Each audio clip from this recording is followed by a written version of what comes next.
Hello there and welcome to the series of videos going through the content of A-Level Further Maths. Here we're looking at roots of polynomials. We're continuing on to cubics now.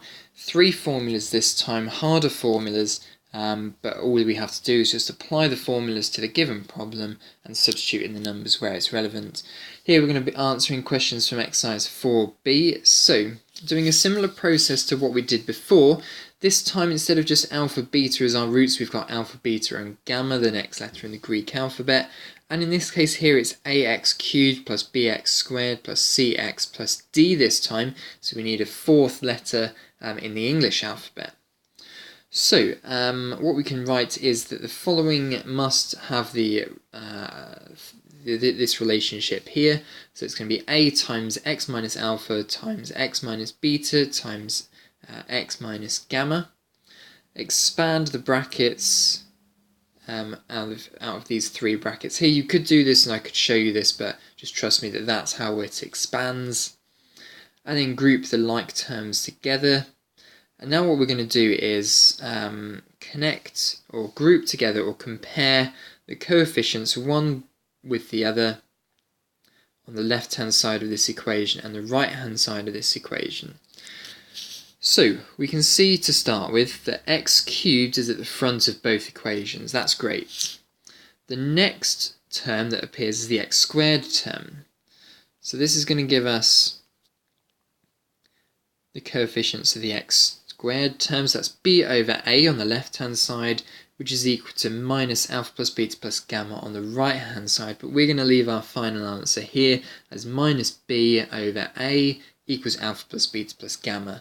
So effectively here we've got the sum of the roots is equal to minus b over a. And that's kind of the same as what we had in the quadratics. The sum of the roots, which is just alpha and beta in that case, equaled minus b over a. It's always minus b over a.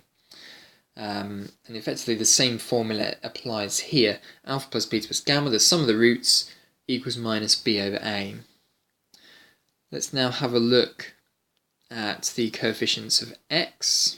We have c over a equals alpha beta plus beta gamma plus gamma alpha. So it's effectively the sum of the doubles here, not just the sum of the roots.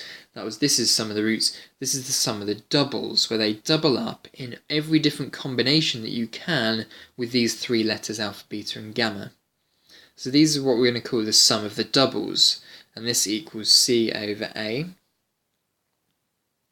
And then for the final expression, we're going to have d over a equals minus alpha beta gamma. So we'll flip this round and say it's minus d over a equals alpha beta gamma. Now notice here how it's on b and d that we have negatives. On c we don't have a negative, that's positive. And in fact when we go on to quartics, the e one, e is going to be positive as well. So it's just b and d. You have to be careful that there is a negative at the front of that expression. So these here are the 3 formulas that we're going to be using in this video. The sum of the singles equals minus b over a, the sum of the doubles equals c over a, and the triple, the only triple, is minus d over a. Okay, so remember that these link together, these formulas link together the coefficients of the cubic that we need to solve with the roots that we've got, which are alpha, beta and gamma. So it's just one way of linking the roots of the cubic to the coefficients of the cubic. Okay, so just comparing what we've done previously, at the moment we've got a formula for the sum of the singles, which is always equal to minus b over a. You can see that there.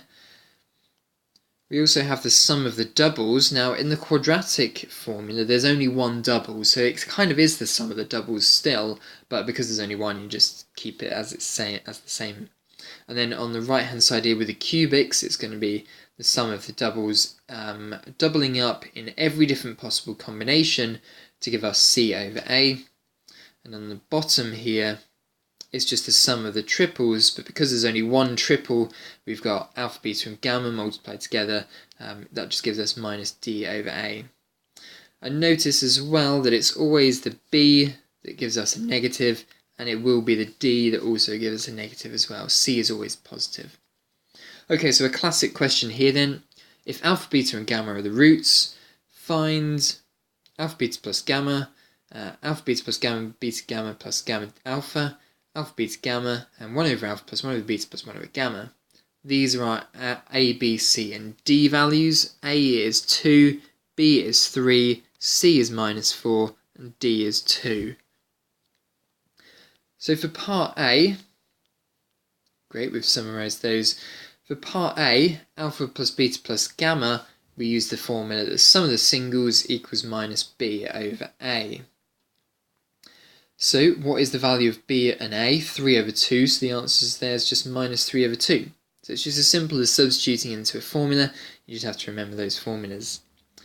Part B is the sum of the doubles, which gives us C over A, positive C over A.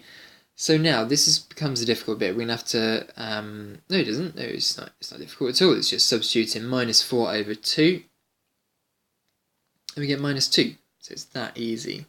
Part C is alpha, beta, gamma. Now we know the formula for that is minus D over A.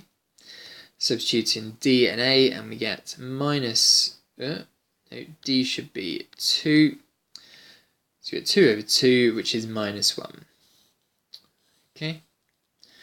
Now the difficult one comes with its 1 over alpha plus 1 over beta plus 1 over gamma. Now let's do exactly the same as what we did previously on this. We add the three fractions together by creating common denominators, add the three fractions together, and effectively what we've got here now is a sum of the doubles over a sum of the triples. So this is going to be C over A divided by minus D over A. So that's minus 2 over minus 1, which is just 2. Okay. So that's how we do those sorts of problems where we're going from the equation to some rules to do with the how the roots combine together. Here the roots of the cubic equation are given as 1 minus 2i, 1 plus 2i. Remember that these must come as a pair, and then gamma equals 2 at the end. And what we're going to assume we're going to need to do is find the integer values of A, B, C and D for the original cubic equation that gives these solutions.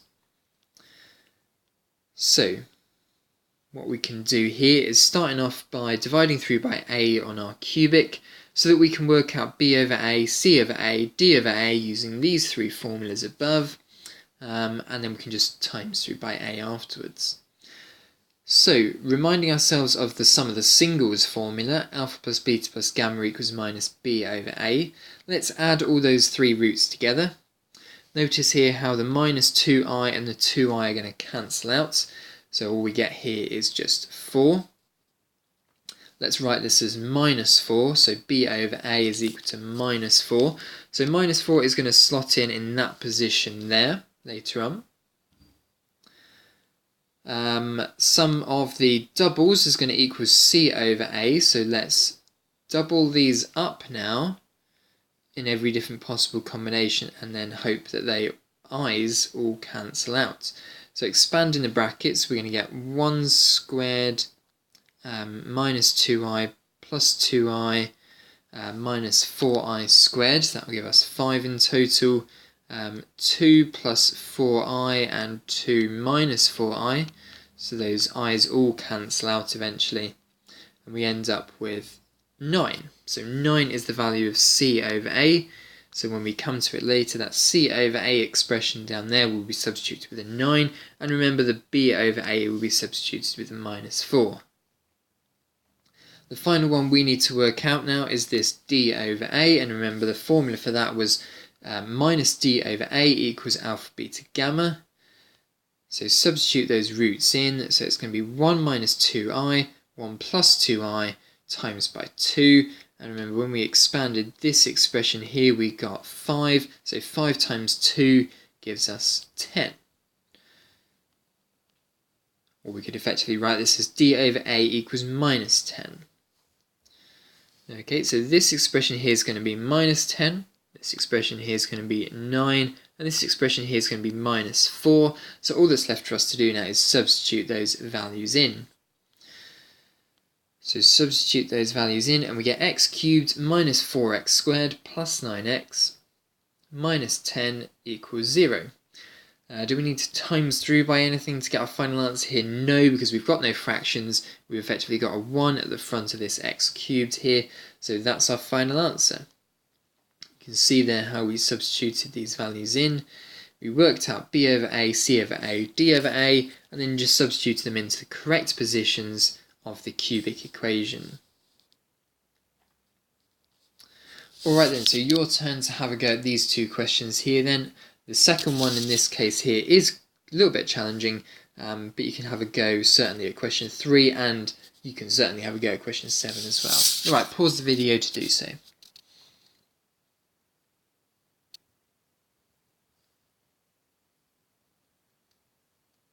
Alright then, so let's have a go through these problems here. Before we get started though, let's write out the formulas. Alpha plus beta plus gamma equals minus b over a. The sum of the doubles, alpha beta plus alpha gamma plus beta gamma equals c over a. And the last one, alpha beta gamma equals minus d over a. So these are the three formulas we're going to be applying in this case because we're working with cubics.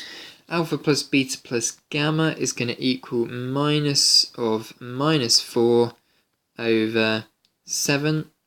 So that's just 4 over 7. Alpha beta gamma, that's the last one here, so that's going to be minus 6 over 7. Alpha cubed, beta cubed, gamma cubed, well that's just going to be this expression here cubed, so that's just going to be minus 6 over 7 cubed. We'll leave it at that. You can expand the brackets later on. I think it's 216 over 343 maybe? Yeah, I think it's that. Oh, I may have made a mistake there. 1 over alpha plus 1 over beta plus 1 over gamma. Well, let's do this long-handed. Let's times all the way through by making common denominators.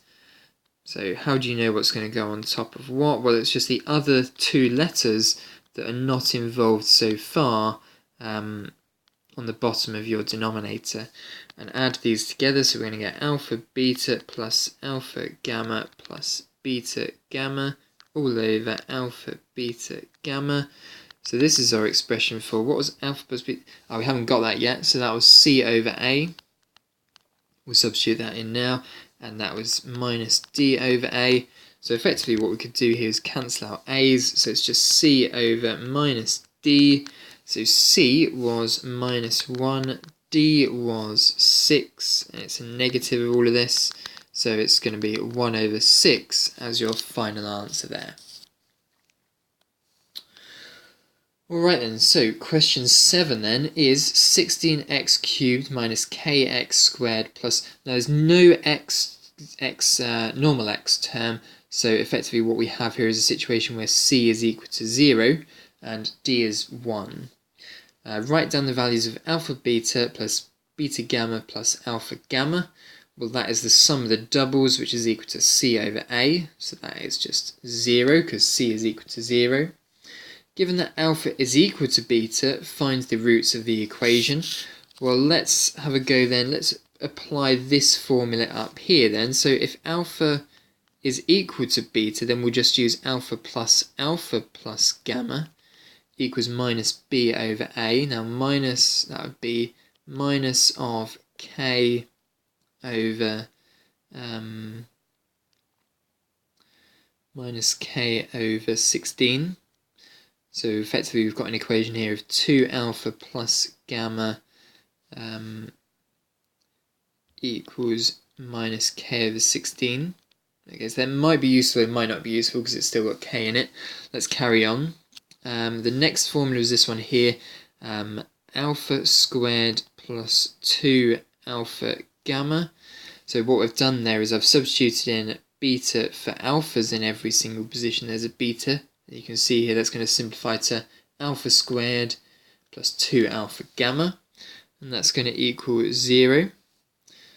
Okay, so either what we've got here, let's factorize out alpha, So alpha is either 0, but it's not 0, or we've got a case where alpha is equal to minus 2 gamma. We still haven't found the solution here. Let's now use the third equation here, which is alpha squared gamma is equal to minus 1 over 16. And what we'll do here is we'll substitute in alpha for minus 2 gamma, so that's going to now be minus 4 gamma cubed equals minus 1 over 16. So now we're going to have here, let's cancel out the negatives and divide through by 4. So gamma cubed is equal to 1 over 64. So therefore gamma must equal 1 over 4. So therefore alpha is going to equal minus 2 over 4, so that's minus a half. And so is beta. Okay, so that's answered part B. We've got gamma equals a quarter and alpha and beta is minus a quarter. So we had to go through quite a lot of algebra there. Let's go through back and summarise that question that we answered there. What we did was we set originally alpha equal to beta, or we substitute any betas for alphas, and then we applied all three formulas here. Well, equation number 1 didn't really give us much, so we might come back to that for part C. But using this formula using the second formula here, gave us this simultaneous equation. Now what I cancelled out here was the solution of alpha equaling 0. Because otherwise we'd have all three of our roots equaling 0, which just wouldn't work. We'd just have an x cubed term without an x squared term. So alpha cannot equal 0. And then we also had the last equation here that formed this equation here. So we formed two simultaneous equations effectively, we rearranged that one, substituted it in there, and we got eventually that gamma is equal to a quarter. So therefore, and then we substituted that back in here, so it was minus a half and minus half for alpha and beta. So the key to this problem here was forming two simultaneous equations and then substituting one into the other. Okay, the next thing that happened was we need to answer part C here. Now, given that 2 alpha, so that's going to be minus 1 plus a quarter equals minus k over 16. Let's go ahead and now solve this. So times through by 16, and we'll get minus 16 plus 4 equals k. So k must also equals minus k. So therefore k must equal 12. Okay, so there we are. So I got a little bit cramped at the end there, to apologise. We had to work upwards in the end. If I was in an exam, I'd flip over the page and continue working downwards there. But in this case here, k gives us the value of 12.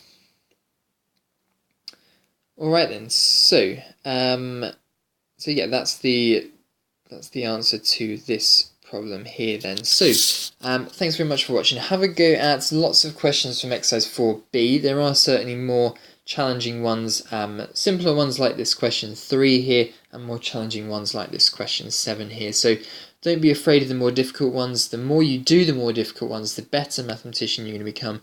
Don't get stuck on the easy ones, because you're not going to improve that way. Alright then, thanks for watching.